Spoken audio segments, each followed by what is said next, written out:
a meetup thing at a gaming bar. Oh, fun. Yeah, it was good. It was good. That is cool beans there. Cool. Work game is live. Sweet.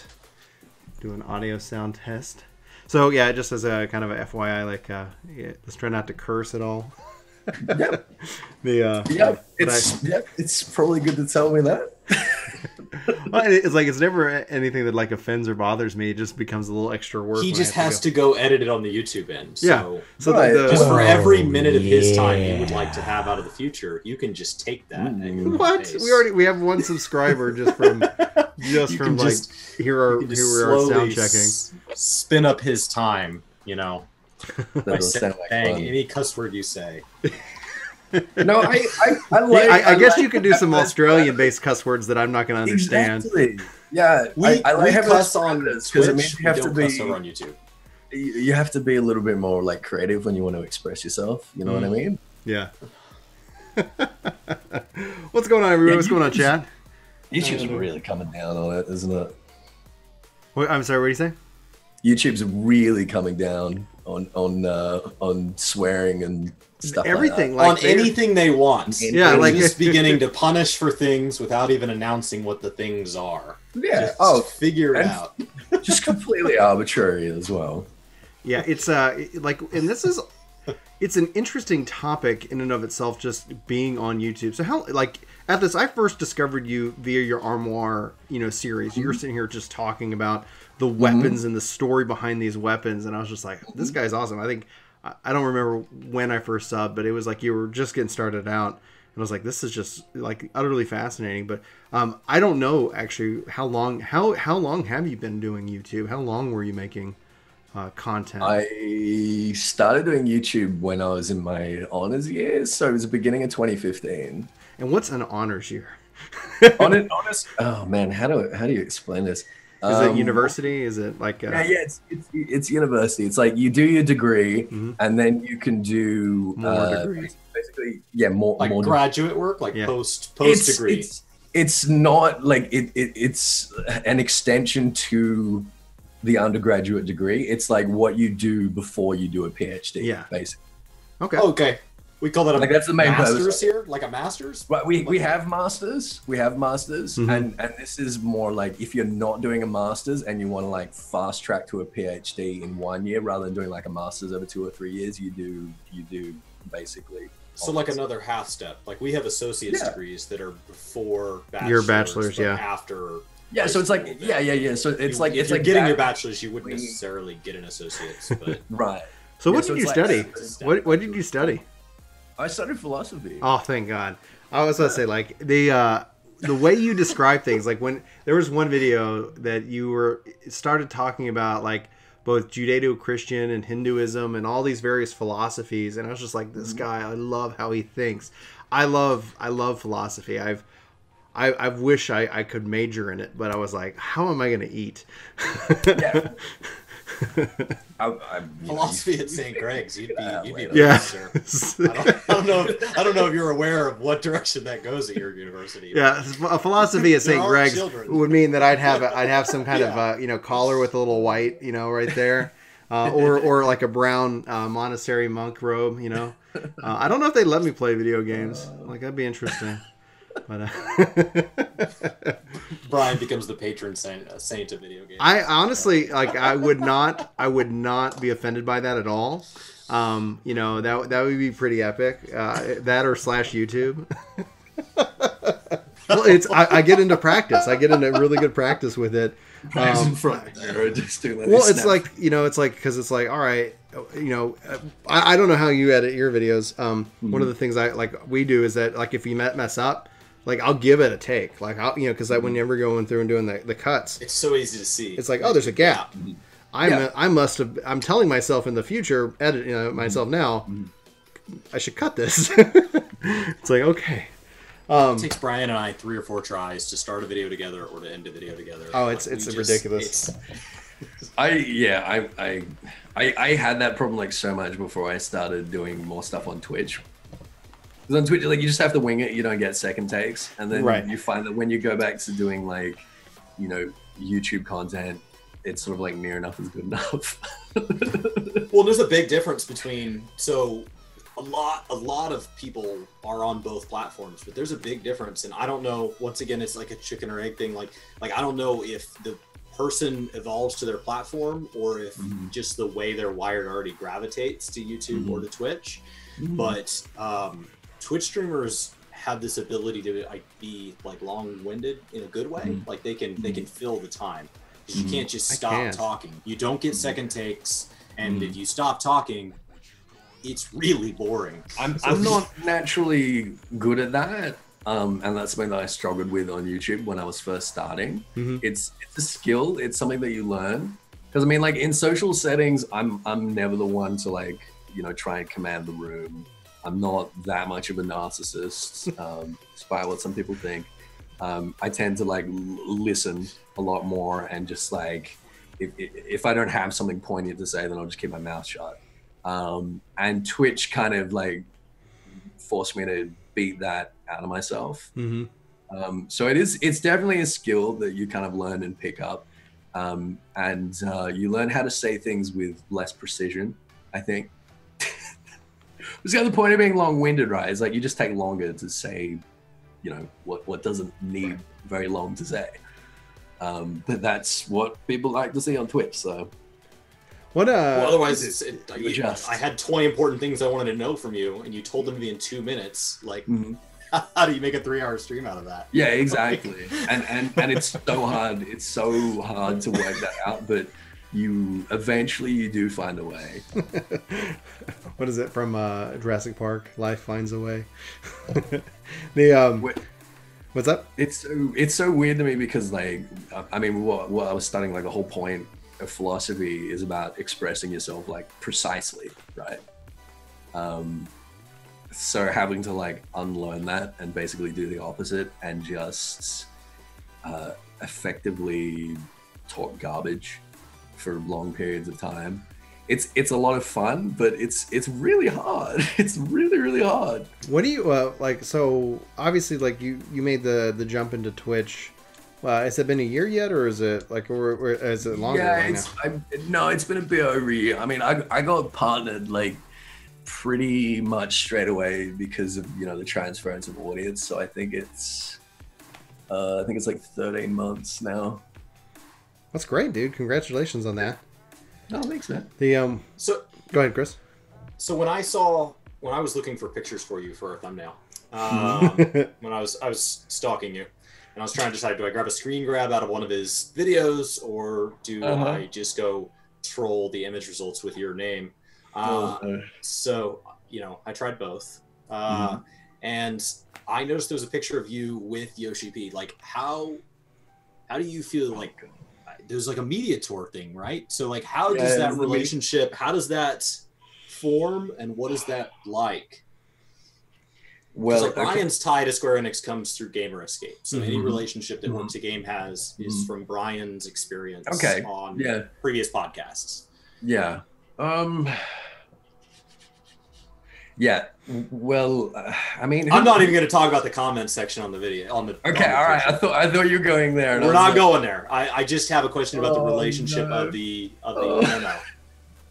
So that was great. I was in LA at the time. It was a San Francisco media tour. I'm friends with. I mean, I try to like maintain relationships with, you know, content creators and like people in the community and PR team, whatever. And Shannon Ackmorn was talking about the this media tour, and I was like, oh, I'm in LA. Do you mind if I, do you mind if I sidle in there? She was like, yeah, sure. So I ended up being able to like sit down with Yoshida for an hour and have an interview with him, and like that was amazing. It's literally just like inviting yourself to things, really. That's something I'm not personally good at. Is that, it's like I think I learned earlier on, like in middle school, like if they didn't invite you, like inviting yourself just doesn't go well. Like, well, it's a really hard thing to sort of unlearn that kind of, I guess that grace But that's how The rules are different as adults. Yeah. Spend all this time learning. It's how the industry works is that, like, if you don't promote yourself and if you don't, like, I guess, try and get yourself into these positions, like, no one else is going to do it for you. Oh, absolutely, I agree with that. It's that there's nobody else looking to be like, hey, you, like, random, you know, guy with 1 sub, why don't we, you know, I'm gonna make you a star. We're gonna make you all, you know, the next whatever. I definitely agree with that. It's a kind of catch-22, right? Is that, like, if you're not getting the inside scoop, then, you know, less people are going to be watching you, and if less people are watching you, you're not going to get the inside scoop. So there's a point where you just need to say, "Hey, I'm gonna come to this event. You guys don't mind, right?" And they're just like, "Oh, I mean, I guess, all right." Well, at the end of the day, like, you're also interacting with a business, and at the end of the day, they're employees, and it's like, all right. Yeah, exactly. They're like, "All right, sure, cool." So I haven't been to FanFest ever. This will be my first time to go. Do you go to the one in the U.S. or the one in Europe? Yeah, he came here to Vegas last time. That's where Ethys and I met for the first time. Actually, it was funny. Like, if Sly ever, I don't know if he has the footage, but there's some pretty funny footage of me and him at the concert, and I'm really happy that it's never surfaced. Because, like, that, hopefully he doesn't mind me telling the story. It's not like I know him. You've been on more podcasts with Sly. But it's like, he was really drunk, and it's Vegas, right? So it's kind of like to be expected. I don't want to lose money. Yeah. Well, it's like, I was walking around with Vegas, just like, to warn you guys. I would say, like, anyone who's watching, like, drink responsibility. You know, if you have a problem with alcohol, seek help. Okay, that's the PSA. That said, they do. That said, I hug people. So just warning to you, Ethys. I've warned you now. I hug people and I compliment them. And if there's only women in the room, it looks like I'm hitting on them. But then you put men in the room and you realize, no, he's going to compliment everybody. He's going to tell everybody how fantastic they look. It's a totally platonic I'm going to put this in actual context for everybody. So I have kids, and our New Year's are pretty, you know, mundane. Like, okay, well, do we want to stay up for the ball? Like, the kids are asleep. So it's like, all right, we just like, okay, so it's like 10 o'clock, and Julie and I are going to bed on New Year's Eve, and then I started getting a string of texts from Chris this last New Year's, and he was like, and it's like, dude, man, I am loving I'm having fun on the channel. This is like, it's so much fun, you know. I really like and he's like, by the way, I've been drinking. And it was like, we ended up having like, I ended up having like an hour-long text message conversation, and he's just like drunk out of his mind with his brothers. I thought it was hilarious, because it's like, when he says that he's a complimenter, like, I felt so appreciated. I had a really big problem in Vegas because I'd just gotten off a 20-hour flight. Yes. And it's the Twilight Zone. Like, it's literally, it's like at You're 4 up 24 o'clock, hours, is packed, and like, it's the same lighting. There's no clocks anywhere. I was so jet lagged. I was so out of my mind. And I think a lot of people thought that I was like inebriated when I was just so tired. So jet lagged. Yeah. I mean, it's the same response time. It's the same slur speech. It could be a lot of the same things. Exactly. You really should end up just, you know, trying to budget like an extra day or two just to adjust. I think I'm gonna have to do that. Well, I think I'm probably gonna spend like a couple of weeks like couch surfing around the West Coast a little bit with people beforehand. Yeah, it's not actually a bad idea. You're welcome to come to Dallas. I have a guest house. I have a guest room. You're welcome to crash here. Well, fine, no there. Yeah, Dallas is fun. You know, so it's like, I've always kind of like, it's interesting because always being interested in games and game development. Like, that's actually something I studied in college. You know, we've seen more build up. We've seen build up here of that, like with Gearbox, and we've seen a lot more development within like the Texas market, but still, it's so much is California. You know, it's like the Gamerscape guys.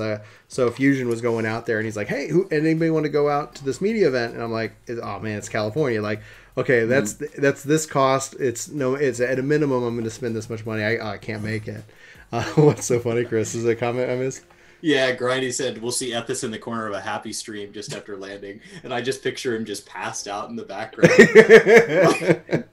That would be a must see Twitch TV right there. You're saying that you feel like kind of isolated from the industry at times living in Dallas, right? Yeah, Austin is also something coming up, and we did get PAX South. I want you to imagine what it feels like in Australia.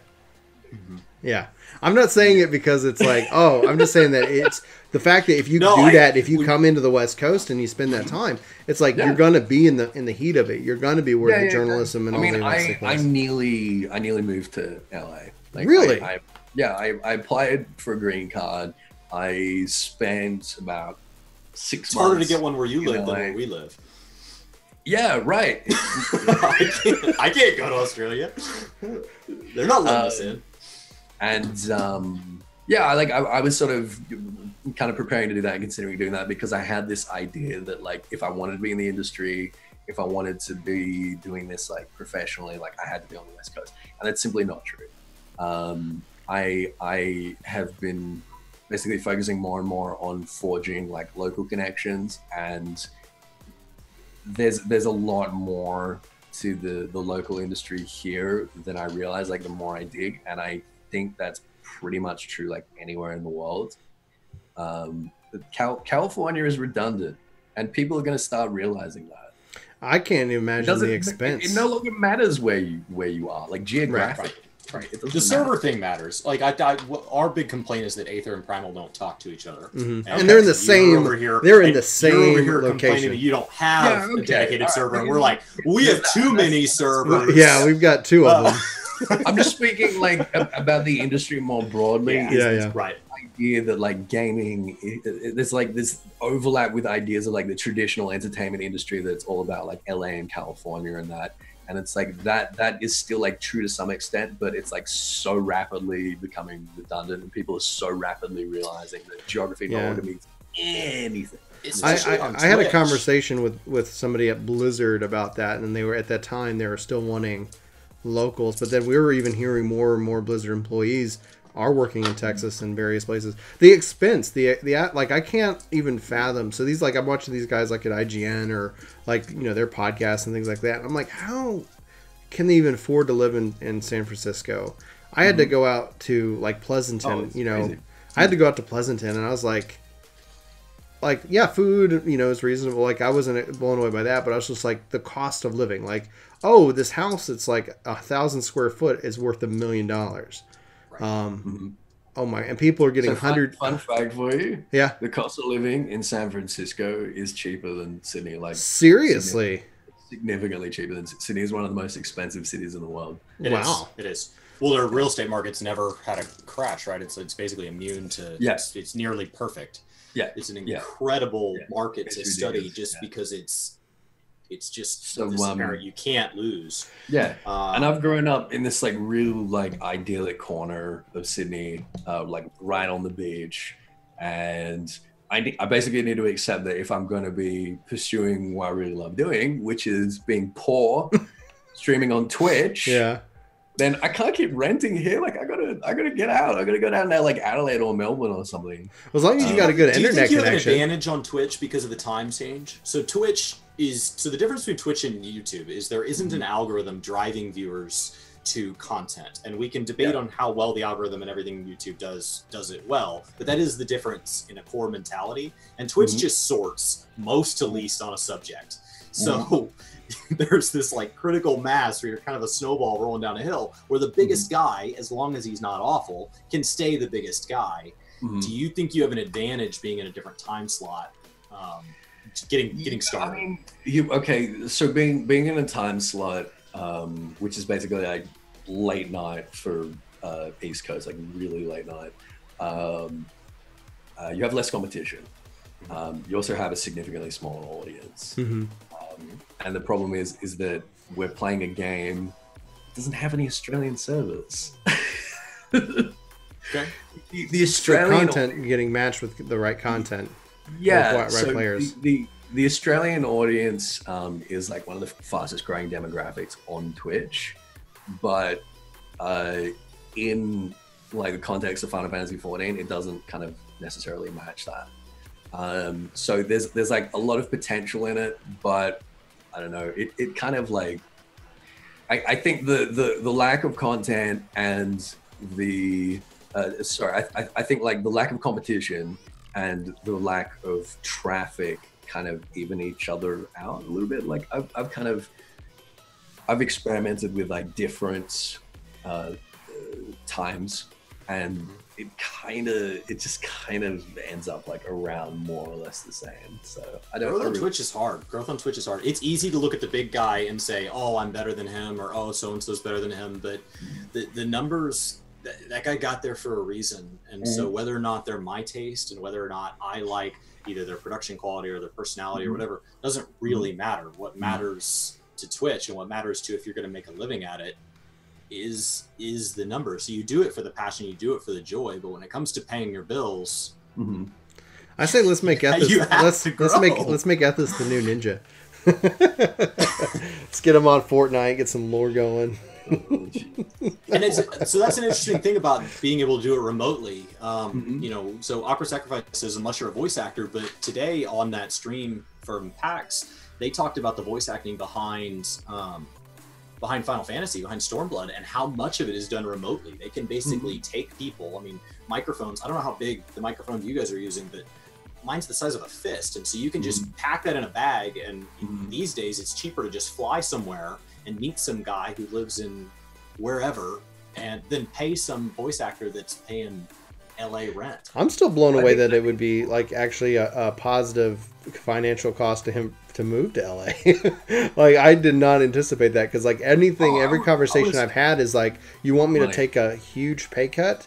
I have to sell and buy new cars because they're not it's like Texas to California is not a move. Same thing, Texas to New York. Those aren't moves here in the States that make sense at all. But then I was like, I'm still blown away by that fact. But I think Chris is right. Like, I think that's where you see like talent. Like you see a lot of talent growing in the Midwest, where it's just that I think they go out, they establish themselves, and then they go back, because it's like, why? I don't want to deal with that traffic. I don't want to deal with that culture, that attitude. But if you need me to come to the studio, it's cheaper for me just to pay for the flight and the hotel. I don't know.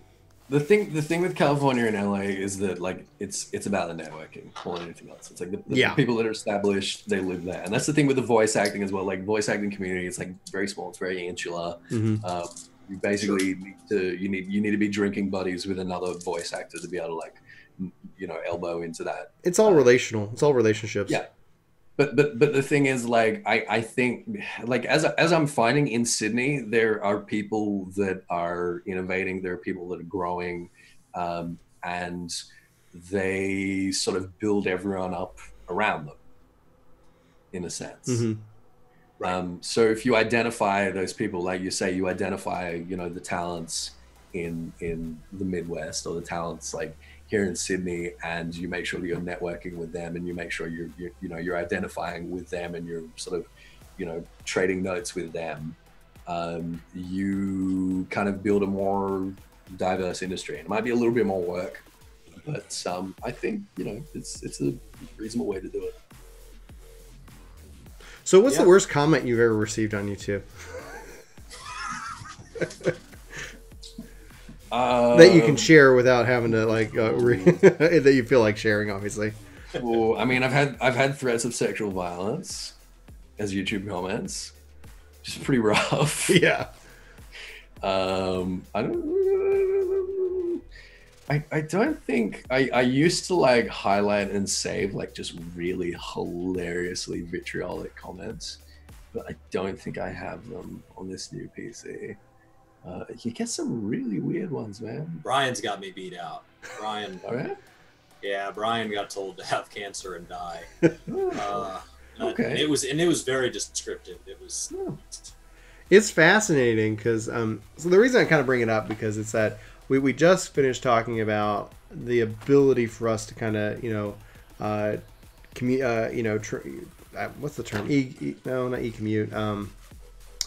Remote, anyway, regardless, but basically virtualize, our commute. We can be anywhere and everywhere that we need to be. We've like got right now. Right, exactly. We're all in 3 different locations. across the world. But it's that one of the things that's fascinating about how the internet and culture, and it's like, I'm wondering, as we talk about like history and how those things have influenced us, how they've influenced games, how the history in the world 14 has influenced what we're doing now, even though we might not be aware of it. But the concept is like, I read this study that was about like this Chinese couple, and they went to like 250 different hotels across the United States. And out of all 250, they only had a problem at one. One hotel gave them like, hey, I'm sorry, we're full, or, whatever. But basically that was like, okay, we did that. Then after that, they went around and they called all 250 hotels making reservations as that Chinese couple. I don't know how. I guess that they might have had a thick accent or something that the person on the other end of the line would have identified, because it's not like they're probably video phone conferencing these people. And out of that, like 75% of those hotels said that sorry, they can't help them. And it was that the conclusion of the study. And so this is from I'm curious from your thoughts, philosophical with technology and how it evolves. But the conclusion from the study is that it's easier to be mean and to be distant and to attack or whatever when it's not one-on-one. When you are like looking at somebody, you're much less likely to either let your biases affect your decision making, or you're much less likely to actually just be a jerk in that case. You have less stimulus. You have like a greater degree of separation. It's much easier to ignore that there's like a human being on the other side. And I think that's a massive hurdle for us, is working out how to teach people to like empathize in like virtual spaces. And it's a huge problem. Have you played it at all with like any VR chat rooms and things like that? I don't have a VR headset. I'm fascinated with the concepts of VR chat and spaces like that. I don't know. I don't think there's like less sort of trolling or vitriol happening in there than there is like anywhere else. Yeah, I wouldn't know if that would help. I was just kind of like, I know Thamriel, who's like our kind of our first guest for that. He's actually been doing that a lot, and I was just like, that's just that concept, because Chris and I both kind of tested out some VR stuff. And talked about it like, man, right when we had like, oh, we got 100 subs, let's go play around in VR and see and talk about it. It was just like, all right. But we did it. It was fascinating, but it was just like, I think we both concluded that artificial reality, or that like augmented reality, seems to be that where we might see the greatest level of growth. Virtual reality was fascinating, but I can't at the moment like justify the cost. I couldn't imagine personally to say, hey, Julie, I'm gonna go put this headset on and I'm gonna just disappear from this world, for a while. Why don't you take care of the kids? By the way, we want to have more children. It's like I feel like with AR and even with video games that there is like, at least in my household, it's a communal thing. We're playing together. That it is that, but it's like virtual reality seems like we're diving in more to the isolation. And that's also some studies I've seen, is that we're more connected than ever as a society, even a global society and culture, but we're also like, people feel more isolated in that regards. And I think I bring up a good point about stimuli. Like there's more senses in play when we're face to face. But VR chat is an interesting one where I think you're right, is that like you are being bombarded with stimulus, but because none of that stimulus is authentic, I guess, you're actually feeling like even further separated, because they're like distracting stimulus rather than like real or authentic stimulus, right? So that's a really interesting one. I mean, you're absolutely right that like literally we're more connected than ever, but those connections are like they're more tenuous, they're more fragile, they're narrower, I don't know, those are kind of the only connections that we know how to make anymore, a lot of us. It's safer. I mean, if you think about it, it's like it's easy to opt in. Echo chambers are natural. Yeah, and we try to more so apply those rules to like actual like real friendships and stuff, and I don't know, like I feel like our generation anyway, terrible at maintaining friendships. That's why my wife and I moved back from DC. So I had a job offer after I got out of school a little bit after school to go move to Washington DC, and it was going to be this incredible opportunity. It was this beautiful city, and you walk to the grocery store and you walk back. You don't need a car, and you're around people everywhere, and you take mass transit everywhere. You're on this metro system just packed with people, and I have never felt lonelier. Like, you never I was totally surrounded by human beings every minute of every day, and I just couldn't. I don't know. It was weird. It was, and I don't know if being an adult, it's just harder to make real connections than that kind of forced. When you're in school with people, you're forced into this position where you're going to be around them for extended periods of time, and you know that going in. So it's like, well, I might as well get to know you. I think we just don't have the tools. We don't have the tools to like negotiate those connections. Like we can't remember where we put them. I find myself in social situations all the time, like real like face-to-face social situations where I'm like, ah, damn it, what do I do now? Like, what do I? Yeah. Well, and it does feel awkward. Like I'll go play Warhammer at a local shop, and I'll just run into a stranger there, and they're like, hey, do you want to get a game? And we'll get this game, and we'll share this 2-hour experience with each other one-on-one. And I really like them, and it's like, I want to hang out with them again. But it feels like dating. Well, it feels like dating. It's like, is it weird if I ask them if they want to eat? Like, I don't mean anything by it. Like, it's just this other guy. All online interaction have like a pretext. All the socializing that I do online is either because we're playing games together and working towards a common objective, or if we're collaborating on a creative project, right?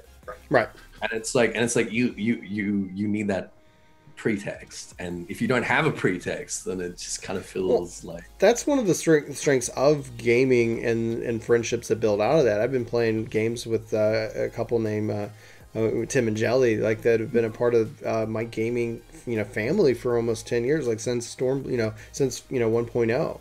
And they in that time they've gotten married and had kids, and we've had kids, and it's that we have those conversations. I've always thought like the truest form of friendship is that defined that it's not about like where two people like just almost like even with dating, it's like, oh, I'm looking for a boyfriend, I'm looking for a girlfriend, or whatever. It's like, no, you're like, I'm doing this thing, and then you happen to align up with that. And same thing with friendship. It's that like, hey, we're working towards a goal either in game or in life or whatever, and all of us like our interests align, and then it's like, hey, let's then a bond is formed through time. In that regards, it's like one of the things that I've always kind of said. I have a kind of a men's group I go to like every kind of Saturday morning, but a part of it is like one of the things like no one ever told me growing up. It's like there's a certain point in life where it becomes really hard to make friends. Really hard. Like it's like I had a neighbor that they just recently moved to Chicago, but we moved in and they moved in, and over the course of a couple of months we got to know each other, and then it's like, man, these like we just like hanging out and just talking about whatever. He's a radiologist, and so we would just kick back and we talk about anything, like anything under the sun, history, politics, philosophy, religion, like whatever. It's like I like all those conversations, but it was like, and then I was sitting here, I reflected back on it, and I was like, oh my gosh, like this is my first real friend since I got married. And that's not like, I'm not knocking marriage, I'm not knocking anything. I was just like, you work with people, right? Like I like I would go to an office, and it's like I see these guys, but I don't want to hang out with them after work. I've never connected into that kind of environment. I don't know. Like, have you guys, either of you guys had like drinking buddies at work or anything like that, where you're just like, yeah, shifts over? Yeah, pretty much. That's I'm not sure whether it's got anything to do with the fact that we interact like mostly online, and we kind of consume things that way, and that we've just like forgotten how to do it like naturally in the real world, or whether it's like always been like this and it's just become like super obvious now for some reason. Yeah, I wonder that too, because it's like some people are like, oh, it used to be so much better back in the day, and I'm like, do do you remember back in the day? Like, are you forgetting the bad? Back in the day, back in the day is a narrative that we're going to be telling ourselves one day about how easy it is. Great. Well, it's the same narrative that we're gonna bash the next generation about. Exactly. It's like, man, that next generation, they're so lazy. Like, I remember like working like 80 hours a week, and I became like Twitch famous, and I never once complained. I never once had a bad day, and I just put in the work. But I was sitting here like I was better at it. One of the guys, and it's like they're like, oh man, like all these people do is like they play these video games. Like, you don't understand. I was like, you don't understand how much hard work it is. You don't understand the hours that go into, like, I couldn't even fathom the amount of like research and time. Like you said, it takes you, like, you put in about 15 hours, and I'm assuming that's like a research a week, and like I'm assuming that's kind of for one video. It's like quantify that over the course of your YouTube career. How many hours is that? How much write and rewrite and revision? It's like, it's a lot of work, and we have to be crazy to do it. How much raw footage do you have? Yeah. How much raw footage of game footage and things like that?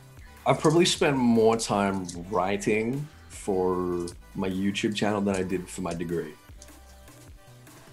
And I was at university for 5 years. And 2 more. You got I guess your PhD there. Get a dissertation in YouTube videos.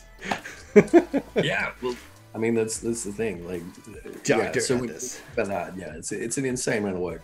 But I don't know. You can't think of it like that.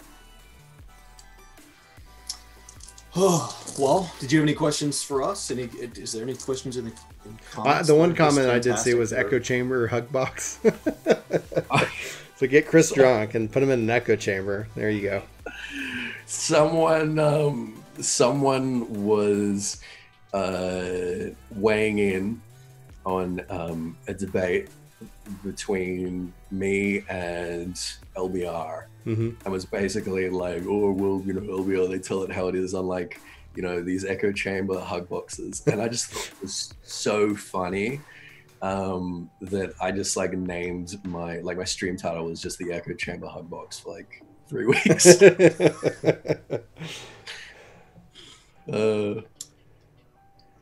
I want to ask a question, and I don't know if it's going to be a rabbit hole. We've been hanging out and talking for a while. Do you still got a little time? Yeah, if you have somewhere you need to. No. I don't have to start streaming for like.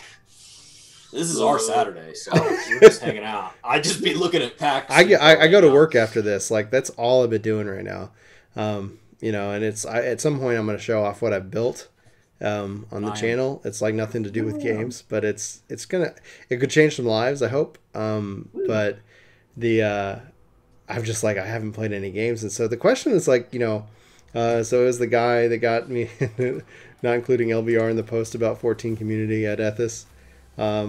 What do you think of like LBR in and of itself? I'm good mates with like all those guys. I think they're top blokes. There is. So I like to basically my attitude in producing content, whether it be on YouTube or Twitch or whatever, is that like you want to have like certain expectations of yourself. You want to have like certain traits you put forward. It's the stuff that I like to consume, the people that I like to watch. I like to watch because they're like transparent and they're approachable and they're like human beings and there's no pretense, and they're just like, they're just who they are. They're not like character actors. I'm not interested in people like Angry Joe. I think it's like the easiest one to think of. I find it tedious. I find it like contrived and tedious. And I think that Nero sometimes leans a little bit close to that sort of character.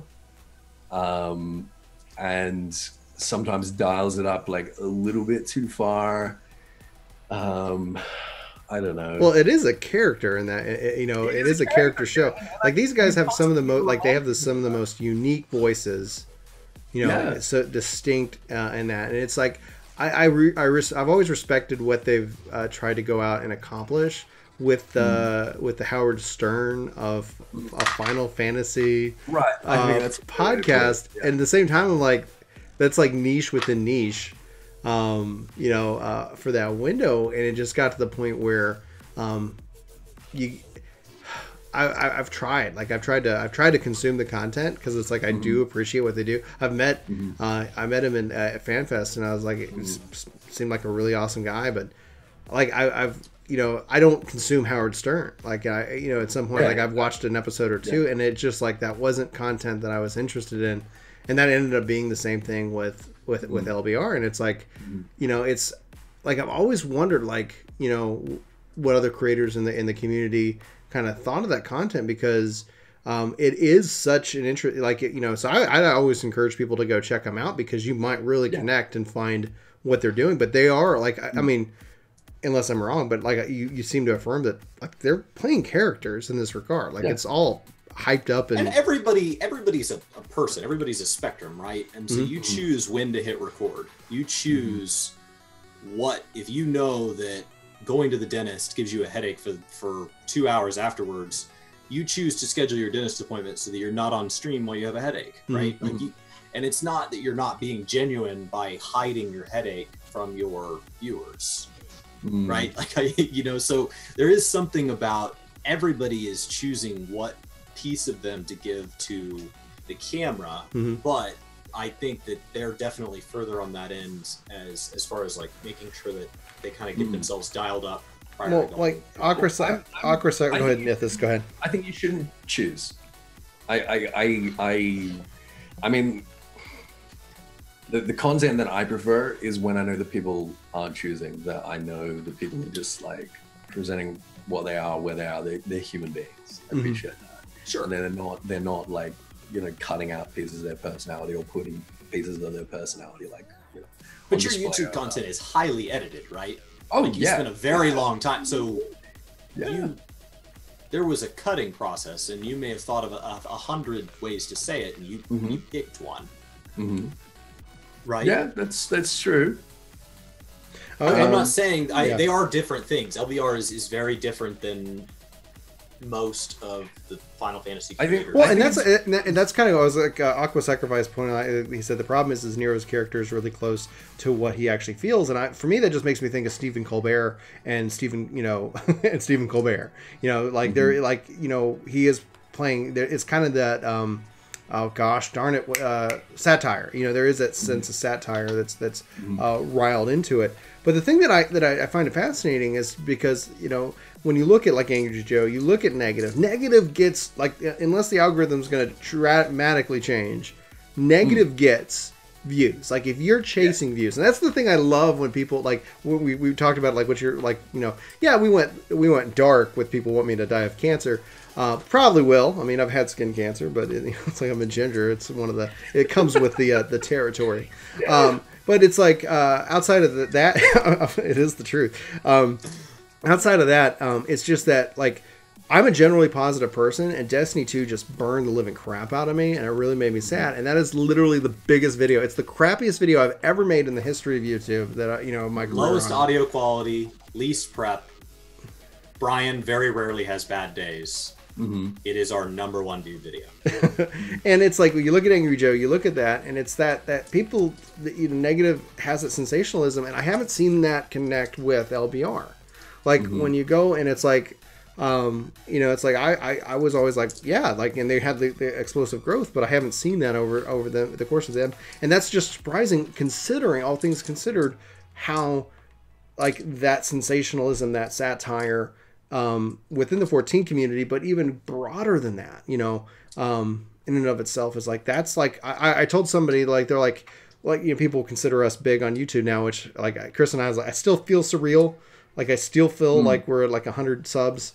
And that's great. I want to constantly think that because I just am grateful for everybody and the support. But the thing is that somebody's like, well, how do you get big on YouTube like you are? And I'm like, the first thing that popped in my mind is, go say something sexist or racist in a very public way, apologize for it, take a month off, and come back to the channel.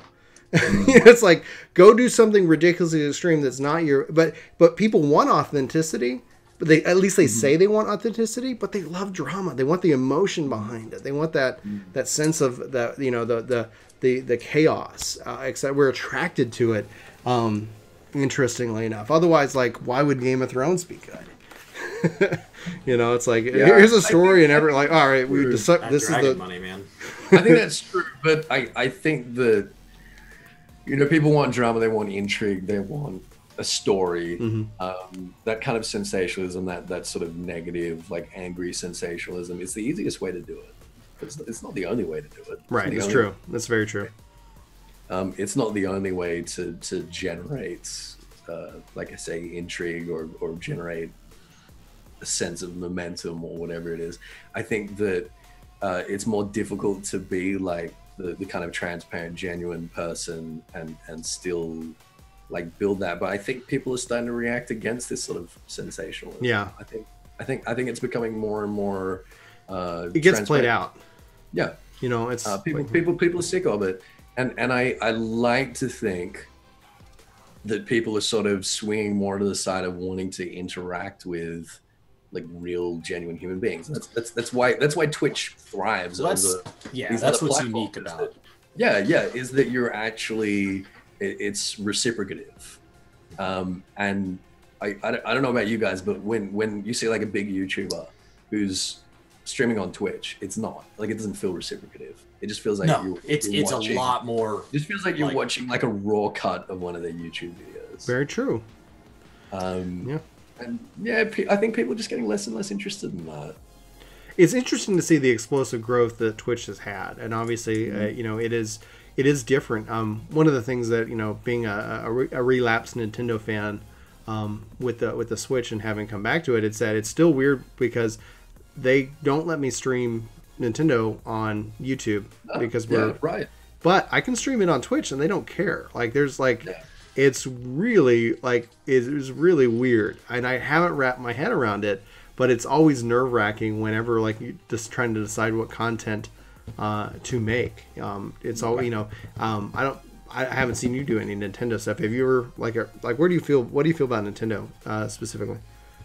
I mean, I don't own a Switch. The last Nintendo I owned was the Wii.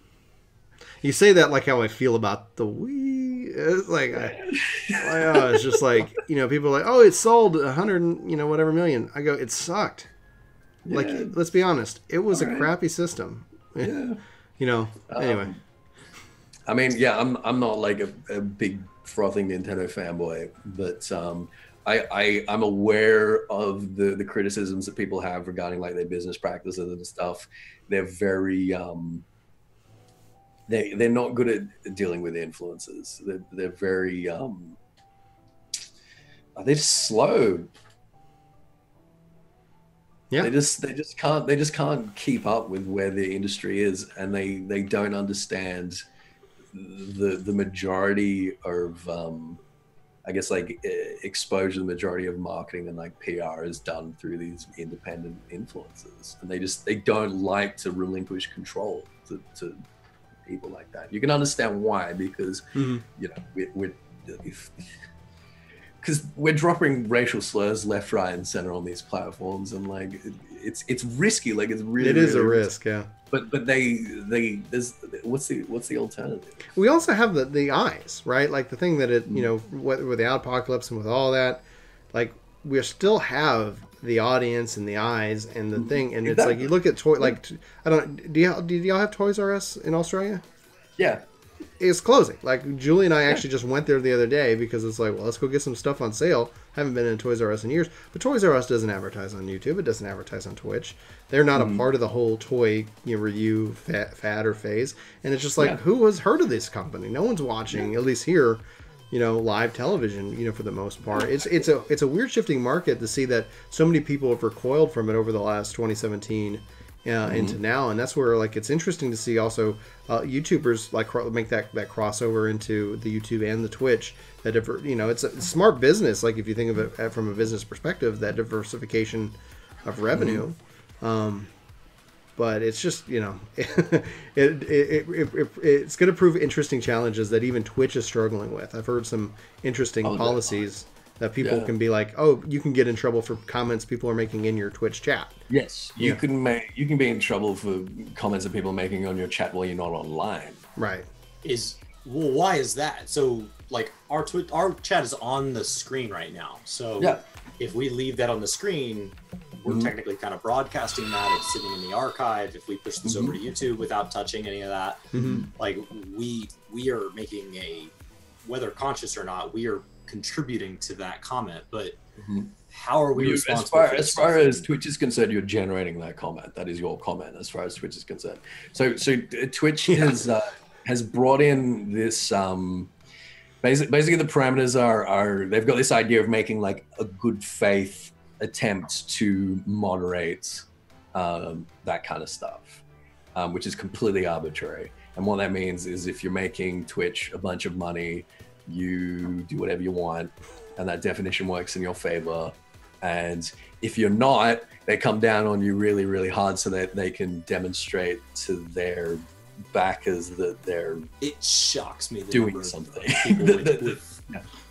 Yeah, it shocks me the number of people with say 100 to 500 people watching. So they're not huge, but they're bigger than the average person will ever be, and they're consistently hitting those numbers, and they're using copyrighted music, and they're using offensive language, and they've got their bot is literally saying offensive things to people as responses to things. They're encouraging this just blatant abuse of the system, and they're not cracking down on it. If you're doing that, it's like, I don't believe you. If you've got 500 viewers in your chat every time you stream, you're at least making Twitch a couple of $1,000s a month. Yeah, that makes sense. I mean, at the end of the day, like, I don't know why we take pause or issue with it. The world is and will always run off of who makes the money, and as soon as that does not become true, it's easy to see who's on the outs. I heard a story just last night about this guy who was out in Vegas, and he was making everybody so much money, and he was doing all these illegal things, and as soon as he stopped making everybody so much money, all of a sudden he's on the outs, and it's like, oh, how could he do that? Everybody knew he was just walking around. He walked up to Caesars just holding an AR-15, and they're like, I mean, it's like, whatever. It's just that guy. He makes us a couple $100,000 every month. Who cares what he's doing? And then all of a sudden, when that's not true, it's like, we have to go get that guy. How of course we can't allow this. It's the people who bring in money for anybody are always going to get preferential treatment. Twitch and YouTube both do this thing because they're interested in bringing in corporate sponsors and advertisers and stuff like that. Is that they have these rule sets that are ambiguous enough that they can sort of arbitrate, and then they use the small ones that are not making them money as a demonstration for the fact that they're taking action. They say, oh, look, we've banned, all of these accounts for using racist language.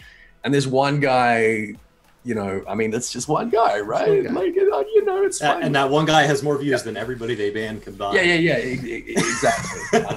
So yeah, it's all about the analytics. Anybody so for chat before we wrap up here, so Ethys can kind of take a break and get some rest before his stream. We highly encourage you guys to go check out his stream after this as well. But guys, hit us up with any questions, etc. Before we wrap, I want to make sure that if there's something we missed as we were doing the podcast or the Q&A, because I love getting in these conversations. It's always fascinating, especially I really have been enjoying getting to sit down and talk with you at this and Mr. Happy and Thamriel to get these insights, because it's like, you bring up a really good point, and something that you said earlier that I'm not good at is that you have to invite, you have to I'm constantly at odds with that myself, because it's all right, it's so unnatural. It's so unnatural. And it's that, like in business and things like that, like it would be like, oh, you're having a board meeting? Can I come hang out? Like, who the hell are you? It's like, it's a very Seinfeld thing. Yeah, it's very Seinfeld. It's narcissistic to a degree, and it's like, it's always funny when you see those comments, in on videos talking about like, oh, this is clickbait, or oh, this is like this. It's like, I don't think people understand what clickbait is. Like, clickbait literally means to get somebody to click on something. It's bad when it's deceptive. Like, hey, I'm going to teach you how to farm, botany in 14. Welcome, guys. We're talking about Fortnite. It's like, you son of a. We'll have to edit that out. For YouTube. You will. I know. It's like, all right, like time check on that. This guy. But it's like, and that's always kind of funny because it's like the whole the whole YouTube, the whole concept of the internet, you know, advertising, magazines, is that you want to try to display what you want, so that in an interesting way to get somebody to click. So it's always like when people are like, "Oh, this is clickbait," like deceptive. Like the title says this, I talk about this. Is that like, or did I say something in my title that did not line up with what you did? Yeah, I didn't make a video not to be viewed. If that's their question. Like, if that's what the comment is saying, no, I did not take the time to record, edit, and post a video in hopes that nobody would watch it. That was never the goal. If you use capitalization or exclamation marks in your title, it's clickbait. Interesting. Good to know. If you use more than 2 colors in your thumbnail, it's clickbait. The Aqua Sacrifice writes, how does Ethys like the storybook ending in Heavensward? I haven't sworn once tonight. Aqua, I know what you're trying to do. I'm not. Nope. You have an audience that knows you well. He's one of my mods. Yeah. Well, we really appreciate you, Aqua, for hanging out. It's a good sacrifice. You make it. There's here. Oh, Gallon saying language. And then a 0-0. All right, guys. Well, obviously, yeah. Thank you guys so much for hanging out, chat. Ethys, I really appreciate you hanging out for the Q&A. I really appreciate you taking the time. I'd love to have you back on. You don't have to agree on the in public forum, but we'd love to have you back. What other topics? Like, the thing is that this, like, we don't fancy ourselves as strictly a 14 thing. I like to just have conversations about video games. Obviously, we're going to talk a lot about games that we're actively playing, but like if you go on obviously Mr. Happy's podcast to bring up lore things on occasion, but I guess the question I would have is that, like, what topic or what thing would you like to talk about that maybe isn't related to lore and to 14? Like, if we were to do a topic on something, what would be your thing where you're like, I really want to be a part of that? I did half a dozen episodes of a podcast last year, which I really want to pick up again at some point, which was basically a series of conversations about issues like mental health, like fringe culture, like sexuality, and the way that it relates to gaming and online spaces. So I had one conversation with a high functioning autistic, where we were talking about the use of MMORPGs as this like experimental risk-free space where you could learn social exchange and social interactions that would kind of transform you from being low functioning to suddenly having the tools to be able to function in society. I did one about overcoming like depression and anxiety and stuff like that. I did one with Scalia, actually, from Limit Break Radio, about having sort of a fringe sexual identity in a kind of geographical place where you would never be able to, I guess, like, identify with anyone or explore that, but the ability to sort of use online spaces to like discover yourself is like really kind of powerful. So I love all of that kind of stuff. Anything like psychology or philosophy or language or all right, all that kind of stuff. Challenge accepted. I love philosophy. Anything that's like anything that's vaguely cerebral, I'm there. We'll get into we'll get into Plato and Aristotle and the great Greek philosophers and their influence on video games. In today's you world. can do that. You can do that. We'll just make a stretch. We'll be like throw something against the wall. Do you have the same issues with those that you were having with your kind of lore thing, where you feel that you have to kind of talk at a level that everybody's going to be able to understand, even though you've studied it at a college level, right? And so the average person hasn't. Most people didn't study that in college. So how do you? That wasn't so much the problem. With that one, the problem was more finding people to have those conversations with without repeating the same conversation over and over and over. Right. Because like as rough as it is, like everyone and their grandma's depressed. I can only make so many episodes about that. You know what I mean? At some point, you're like, at some just adding more to the and does cycle of documentation depression. change that as we get more documentation? So the question in the chat was, how has like the lore book affected your work in Final Fantasy 14 lore? But just across the board, like when something becomes documented like that, does that change what you do for a living?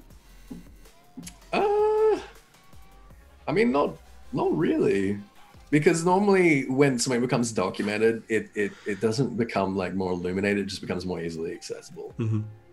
You don't have to go and go into finding this piece from this interview and this piece from this interview, start piecing it together. Because I know Gamerscape does a lot of really like deep lore, write-ups, but then it's like you have to go and really read and like, oh, what interview was that in that they really kind of dove into, Elidibus and things of that nature. It's like, oh.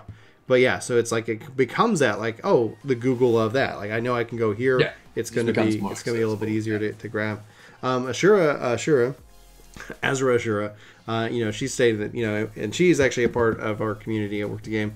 She's a fantastic person, but she actually said she has autism, and so she says that MMOs help her out as well. It's really common, and I think it's an educational tool that people that are working in like occupational therapy and stuff like that need to be identifying. You see people like trying to create these sorts of tools like independently, like software developers and stuff like that, without realizing that these tools even software development is also being used as a therapy within the autism spectrum, because one of the guys I work with, his son is has autism, and he has taken to coding, and he just excels at it. Like it's just like for him it's just but it also helps him come out more out of his shell, come out and it's like it's so there, like in my mind it's like I look at it because I've worked in healthcare for years, and it's like and again, like I'm not going to talk about what I'm doing right now, but if it's successful, I will be screaming it from the rooftops.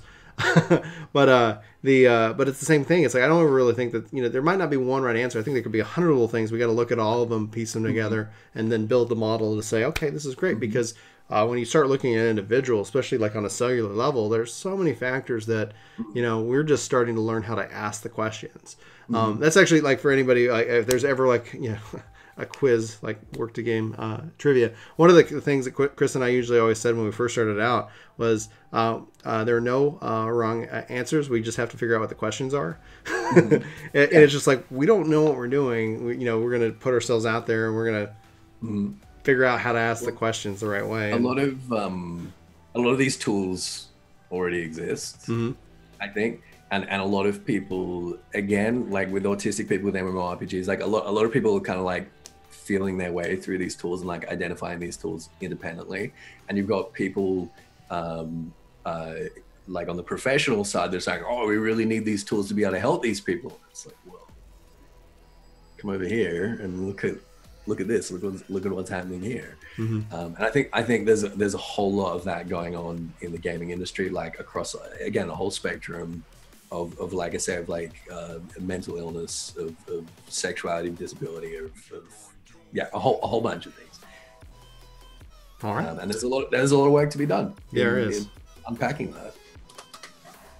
Well, perfect. Well, thank you so much for all the time. I think this is the longest that anybody's. This is the longest Q&A section. We really appreciate it. And it's like it's been good, fascinating. Like gosh, it's fine. It's all right. I'd love to also at some point. And this goes beyond gaming, but just like from a political geo perspective of, like Australia, how it handles like, various laws. I know I have worked with a guy from Australia, and he and I have talked about guns and the gun debate. Obviously, we have issues here. That's a fun one. Yes, and I'd love to have you back and talk about. We can do that if you want. If you want to do a show on like violence in video gaming. Yeah, I would love that. Chris, you in? Yeah, I can do that. Good deal, guys. So we'll get that somewhere on the schedule, because and obviously with respect to just it's like I feel horrible because it's like I don't want to sensationalize it, but I think it's a conversation that needs to be had an anonymous conversation within the gaming community. It's a really important conversation. Yeah. So that's a great idea. I would love to do that, because I want to.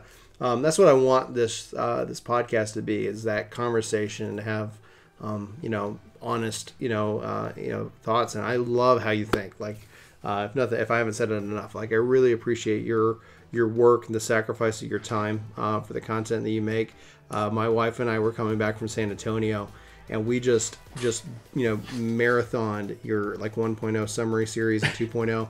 And Chris says like you know, when you're not on this channel, Chris says like, Brian, you're the lore guy. And I was like, I like the story, I like the lore, but there's a level to it that, like, you know, I'm glad you exist in this space, because it's like that's what I look to. I like to sit here. I don't want to be a jack of all trades. I like the fact that I can sit here and, like, we can have creators who can specialize and can have success on it. So I would encourage anybody and everybody to check you out, check out your content, and hopefully we get to see more of it on YouTube. Yeah, hopefully. But I'll let you set your schedule. I know. I watched a whole bunch of your videos, and then I was like, wait, where's the rest? Yeah. Why is he not coming out with more? Oh, I know. I'm sure they take an immense amount of time for you, but they only take like 13 minutes for me to watch. Yeah. So if you could just keep up with my pace of consuming. They made Final Fantasy. They made Final Fantasy 6 in a year, and I expect that with every Final Fantasy. It's like, let's go, let's go. Come on. Next one. I'm ready. Yeah, I know. Let's do this thing. Let's do it. All right, guys. Thanks so much, chat. Thanks so much, Ethys. Thanks so much, Chris. Thanks, everybody, for hanging out. We really appreciate it. I did see that we got a cupcakes for Australia. You know, bit donation of 100. I apologize. I did not get the name, and I'm trying to use the wrong mouse for the wrong computer, because I've got like the trifecta thing going on right now. We will be back, like I said, with Rob, a Rule 2 review here probably in about either the end of this month or early next, talking about Nintendo as we gear up for E3. Lots of fun stuff. You won't be seeing me on the channel for a little while again. Chris is going to be maining the ship. I'll be editing these things and then editing my curse word out. And so then, yeah, they're saying, Callan's saying that they miss you at this. So check them out, Callan on Twitch, you know. So we'll be sure to include the links to the description to be able to find out this in the description below for everything that we do. So anyway, guys, thank you so much. Take care. Thank you. All right. Cheerio. Cheerio.